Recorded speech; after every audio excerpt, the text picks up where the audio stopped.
क्या आप जानते हैं कि नालंदा विश्वविद्यालय के अलावा भारत के इतिहास में एक और विश्वविद्यालय था जो नालंदा विश्वविद्यालय से भी अधिक विकसित एवं सभी रूपों में संपन्न था। नालंदा ओदंतपुरी के साथ विक्रमशिला विश्वविद्यालय को भारत के अपने समय के 3 सबसे महत्वपूर्ण बौद्ध महाविद्यालयों में से एक था। विक्रमशिला विश्वविद्यालय 205 एकड़ में फैला हुआ था। दोस्तों, हम बात कर रहे विक्रमशिला विश्वविद्यालय की, जिसका इतिहास भारत के गिने चुने इतिहास में से एक है। बिना समय गवाए हम लोग शुरू करते हैं। तो सबसे पहले हम आपको बता दें कि ये वीडियो बहुत मजेदार और रहस्यों से भरा है, तो कहीं आपसे मिस न हो जाए। तो आप सोच रहे होंगे कि क्या क्या देखने को मिलेगा इस वीडियो में, तो हम बता देते हैं कि हम लोग यह जानेंगे कि नमस्ते दोस्तों, तो हम इस वीडियो में जानेंगे कि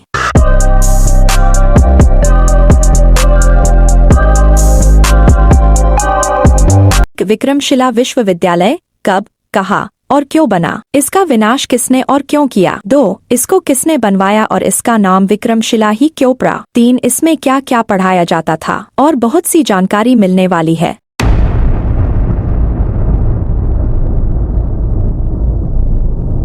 विक्रमशिला विश्वविद्यालय की स्थापना 8वीं शताब्दी के अंत में और 9वीं शताब्दी के शुरुआत में यानी 775 से 800 ईस्वी में हुई थी। इसकी स्थापना पाल वंश के राजा धर्मपाल ने की थी। इसकी स्थापना बिहार के भागलपुर जिला के कहलगांव में हुआ था। यह विश्वविद्यालय मुख्य रूप से ब्राह्मण बौद्ध धर्म एवं तंत्र विद्या के लिए जाना जाता था। विक्रमशिला विश्वविद्यालय बनाने का मुख्य कारण था कि नालंदा विश्वविद्यालय की गुणवत्ता, अर्थात नालंदा विश्वविद्यालय में जो शिक्षा प्रदान करने का जो गुण था उसमें बहुत गिरावट होने लगी थी। इसी कारण से विक्रमशिला विश्वविद्यालय का निर्माण किया गया था ताकि पूरे देश के लोग अच्छी शिक्षा ग्रहण कर सके। यह विश्वविद्यालय भारत में ही नहीं बल्कि पूरी दुनिया में विख्यात हुआ।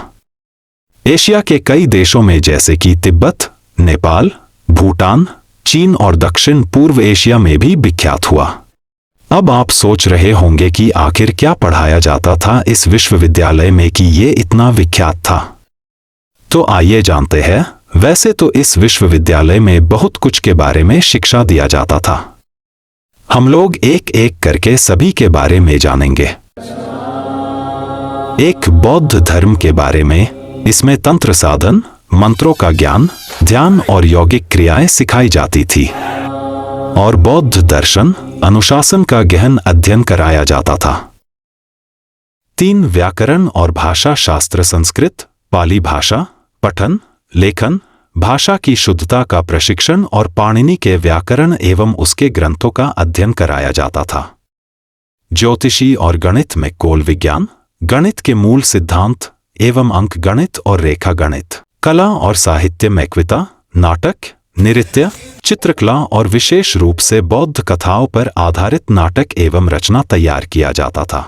तर्कशास्त्र और वाद विवाद, आयुर्वेद, चिकित्सा शास्त्र के संबंध में शरीर की रचना, औषधि विज्ञान, रोगों का उपचार जैसी शिक्षा दी जाती थी। 2, दार्शनिक विषय के बारे में। माध्यमिक, योगाचार, ब्राह्मण पर विशेष ध्यान दिया जाता था। न्याय दर्शन, संख्या, हिंदू दर्शन का भी अध्ययन होता था। तर्कशास्त्र और भाषा कला पर विशेष रूप से ध्यान दिया जाता था। इस विश्वविद्यालय में प्रवेश के लिए कठिन परीक्षा करनी पड़ती थी, उसके बाद उसमें नामांकन होता था। भारत में यह विश्वविद्यालय बिहार, बंगाल, उड़ीसा, असम जैसे राज्य में विख्यात था। इस विश्वविद्यालय की खास बात यह थी कि यह धार्मिक शिक्षा का केंद्र नहीं था। अब हम जानेंगे कि आखिर क्या हुआ विक्रमशिला यूनिवर्सिटी के साथ जो उसका नामो निशान मिट गया।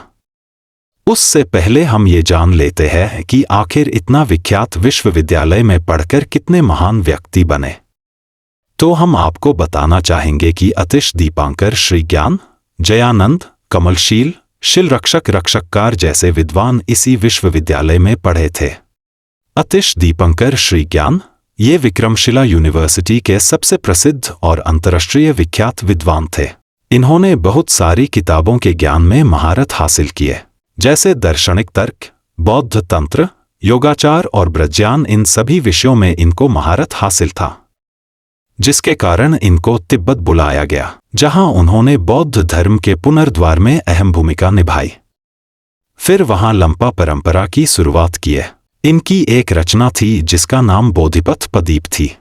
कहा जाता है कि इस विश्वविद्यालय में 1000 छात्र और 100 से भी अधिक शिक्षक थे और इसके नाम के संदर्भ में कहा जाता है कि पाल वंश के राजा धर्मपाल जिन्होंने इसकी स्थापना की थी, इनको विक्रमशिला की उपाधि मिली थी, जिसके सम्मान में विश्वविद्यालय का नाम विक्रमशिला पड़ा था।